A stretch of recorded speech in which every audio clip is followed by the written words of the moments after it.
So Kalina tells Rashida that she didn't got pregnant or whatever after the whole situation with Ashley and the whole situation with Tony and how she just wants to be with Tony and everything like that.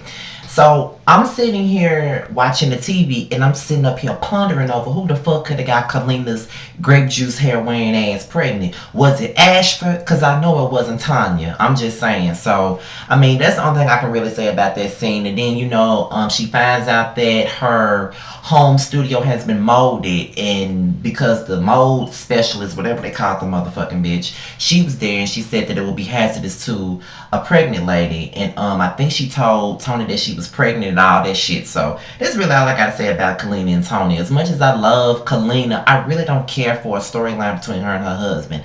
I really like her in a setting with Rashida and Carly and Erica and people like that. I actually like Kalina in that setting, not with her husband with the damn shoe polish beard on his damn face. So we get into Scrappy, Bambi, and Mama D. Now Scrappy takes Bambi on a little picnic by the TLC waterfall. They on the set of TLC waterfalls or whatever, and they sit down and they have a picnic. And Scrappy gives her a promise ring, a friendship ring, or whatever.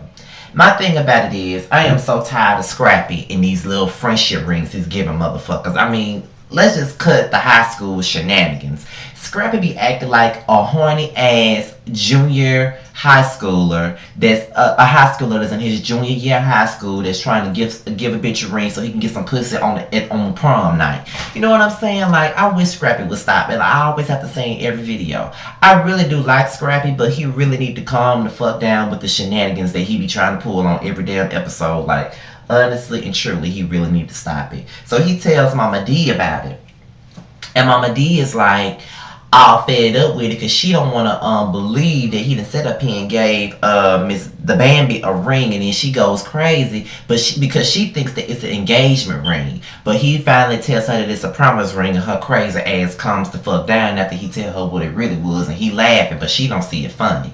So we get into Stevie J and Benzino, and Benzino is talking to Stevie J about this whole Mimi situation, and he thinks that it would be a good thing for publicity and for Hip Hop Weekly if he put Mimi on the cover of the magazine, because everybody talking about the sex tape, which they were at that point in time.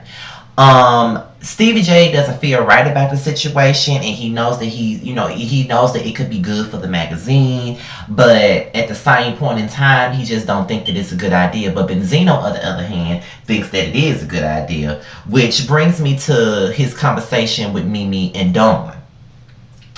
And he pretty much says that he wants her on the fucking cover of the magazine. Don't you know that this crackhead looking bitch gonna tell Benzino that she would charge him $10K to be on the cover of Hip Hop Weekly? Bitch, please, I wouldn't pay your ass a quarter, let alone $10K to be on the cover of anybody's magazine. Bitch, you getting too big for your britches. You think you're already on Kim Kardashian's level, and you not, bitch. Just have a motherfucking seat. Mimi really is getting beside herself. And then when I see, and then you can talk to my lawyer. It's called freedom of press, bitch. Do you really believe that people that's on the, folks that's on the cover of magazines, on tabloid magazines like People and the Inquirer, do you really think they get their consent to put them on the cover? They really don't get their consent. Bitch, you a public figure. Anybody can put you on the cover of a magazine if they really want to. Really, bitch, you need to understand that.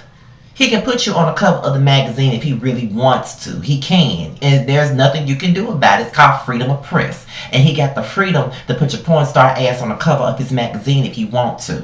So then we get into her and Nico talking about the publicity that they getting on the sex tape. My thing is that Nico ain't nobody's man. Okay, he ain't no real man, because ain't no real man gonna be glorifying the fact that him and his woman has been exploited for having sex. No real man would want their woman to be seen in that light. The only motherfucker that want his woman to be seen in that light is a nigga like Nico, who is money hungry and fame driven, and all the fuck he wants is a piece of the pie. Like I keep saying, Mimi is the reason why he's on Love and Hip Hop. Mimi is the reason why the sex tape is out. He was looking for a come up and he got it. The music wasn't popping, so he said, okay, let me fuck this bitch on camera, leak the tape out myself, send it to a porn company, and let's put that shit out and get some quick money on it. And that's exactly what the fuck he did. Now he on the come up. Now they getting appearances on in little strip clubs and shit, getting all that club appearance money, being on the cover of magazines. He knew what the fuck he was doing, and with him being on a platform like Love and Hip Hop Atlanta, one of the highest rated reality shows on TV right now, he knew what the fuck he was doing. The exposure was gonna propel that shit to the top, and that's exactly what it did. So as much as I can't stand Nico, Nico is a smart motherfucker for doing that, and he playing Mimi in the process. And this dumb bitch don't even understand that she getting played at all. So we get into Mimi and Erica. Mimi just found out that her daddy had a stroke or whatnot. And she trying to deal with it. So as she's getting ready to pack her things to get ready to go to New York, that's when Erica comes by the house to tell her how she felt about the sex tape. And one thing I can say about Erica is this: she keep it 100. Now I haven't been feeling Erica for most of the season, but I will say that she kept it 100 with her friend. She told her friend how she really felt instead of sugarcoating it. And that's one thing that I really respect about a motherfucker. Long as you can keep it 100 with me, I'm good with you. You ain't got to sugarcoat a damn thing for me. And that's the problem that people get with me, is that I say exactly what's on my mind. It's just like the situation between me and my sister on my daddy's side. She got mad with me about my video that I did when I was talking about my grandparents or whatever. And I said exactly what I felt at the time about my grandmother. That's how I felt. As harsh as it was and as mean-spirited as it sounded, that's how I felt. I'm not the type of person to sugarcoat things. So with Erica coming to her friend, telling her friend how she felt, I felt her on it. Of course it wasn't the appropriate time to do that, of course, but she didn't know that it wasn't. But I respect her, you know what I'm saying? You need to have that friend that's gonna have your back, and he or she may not support everything you do, but at the end of the day, you know you know you can count on them for the truth, and you know that you can count on them to have your back. And that's the friend that Erica was, and she told her that how she felt. She was more so worried about Eva than she was about Mimi. And Mimi is turning a blind eye to this shit. Yeah, true enough, you signed the dotted line. It's already out there. There ain't nothing else you could do. Cool, I understand it. But bitch, you really need to think about this shit. You act like you really don't give a fuck about what's going on. Your daughter is gonna be affected by this shit off the rip, and you need to understand that instead of being a dumb bitch for Nico. That's all I'm saying. So we get into the little dinner between Mimi, Erica, Arian, and Rashida. Mimi hears that her girlfriends are having issues with the sex tape. Now, on the first season of Love and Hip Hop, when I seen this dinner, this prompts me to bring it up. Didn't Carly and Mimi say that they were cool back in the Gap in LA? So why is it that every time Mimi has something, Carly is never invited? You know, like the housewarming party she had, Carly wasn't even there. Hell, I was surprised that Rashida was even at this dinner, because they barely even filmed together. So it just seems to me that the only people that were really her friends on the show was Erica and Arian, and probably the closest people to her were Erica, Arian, and at one point K. Michelle. Those were the three people she was the closest to on the show. That's how I see it, because Carly ain't never nowhere to be found, and Rashida is barely around. So whatever. They all sit around the table and they discuss everything. Rashida ain't really got no opinion. She's sitting up there trying to eat her Caesar salad, while Erica is trying to calm Arian down. It becomes this whole little fiasco between Mimi and Arian. Now, Mimi acts as if Arian is judging her.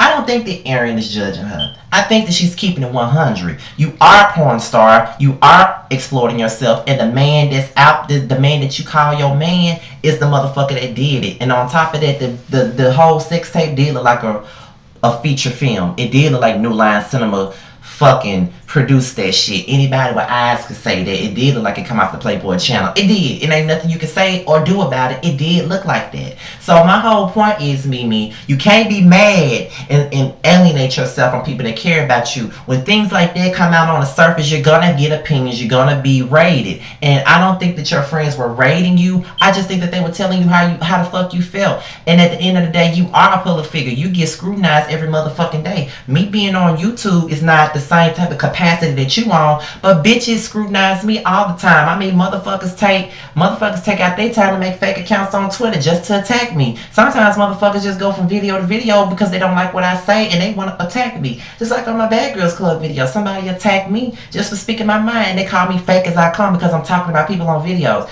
Isn't that what y'all watch me to do, is to talk about people?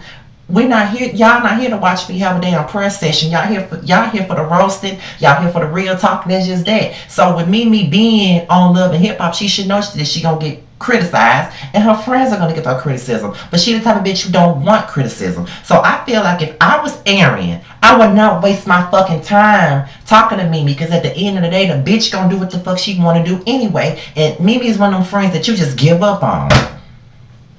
And she really is. She one of them friends that you just give the fuck up on, and you just say, fuck it, bitch. Do what the fuck you want to do. If you want to run out there in front of that damn train, you run your ass out there, get hit by that train. I'm really going to miss you when you die. But when I'm cold to that damn funeral, I'm going to look your ass dead square in the eye in that casket and say, see, bitch, I told you. If you would have listened to me, your ass never would have got waxed by that damn train. But you decided to do that. So, girl, I'm gonna miss you, but I told your ass. That's the type of shit. I'm just saying. Might have been a fucked up ass analogy, but that's the type of shit I'm saying. You can't talk to people like Mimi. You cannot be friends with people like Mimi. You can't tell Mimi what the deal is, because she gonna get offensive and think that she being attacked. So I just say fuck Mimi. Y'all ain't gotta keep telling her shit. Steve J and Jocelyn, this thing could have just been off the show. I'm so sick of Steve J and Jocelyn, and people really think that they deserve a spinoff. I don't want to see them making up the breaking up and fighting every 10 minutes. I don't want to see this shit. I don't want to see them on no spinoff. I mean, I don't want to see them on Love and Hip Hop. So it is what it is. So Jocelyn is mad because she's in the same magazine as Mimi. And I just feel like Jocelyn is way too pressed about Mimi, to be honest. Mimi is way too pressed. And I just think that she just needs to get a life. She honestly needs to get a life. And I'm over her and her shenanigans. She's too pressed about Mimi for a bitch that want to be like her. She's really pressed about Mimi, and she really needs to sit the fuck down and start worrying about what the fuck Mimi doing, because Mimi is clearly not worried about her. But that's my review on Love and Hip Hop Atlanta. I'm sorry it's so late, but the episode was boring to me, and I was trying to contemplate on whether I was going to do it or not. But one of my subscribers named Morgan wrote me on Facebook the other day and asked me was I was going to do it, and I was like, I don't know, because the episode was boring, but I decided to just go ahead and do it. And y'all got it. And I'm out of here, y'all. Follow who all doing Love and Hip Hop reviews. Make sure you watch Bounty Blue. Make sure you watch Justin J1232, Dustin Ross Said, Forrest Rocks, Ashley Miller, you know the usual. Make sure y'all follow them, Jamar84, all of them. Make sure you follow them for reviews on Love and Hip Hop. And I'm out of here, y'all. Peace.